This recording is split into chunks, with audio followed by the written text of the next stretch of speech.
Hello সবাইকে। টুনটুনিকে নিয়ে বের হয়েছি পাখি দেখাবো বলে। ওই মা দেখো, কলাবাদুর দেখা যাচ্ছে অনেক, আমাদের বাড়িতে অনেক কলাবাদুর। কলাবাদুর যখন উল্টো হয়ে ঝুলে তখন দেখতে অদ্ভুত লাগে। তো তাকে তাই দেখাতে নিয়ে এলাম। ওই দেখো, কলাবাদুর একটা ঝুলতেছে ওইদিকে। ক্যামেরায় আসবে না, কিন্তু চোখে দেখা যায়। কলাবাদুরটি দেখছো? কলাবাদুর দেখলা? ওই কলাবাদুর দেখছো? সুন্দর না? সুন্দর, অদ্ভুত সুন্দর না?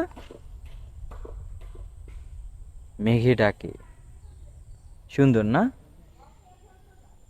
তো সে এভাবে দেখে, শুয়ে যায় আমার কোলের ভিতরে, তারপর সে আরাম করে দেখে। Okay, thank you so much. Bye bye. Bye bye দিয়ে দাও। Bye by.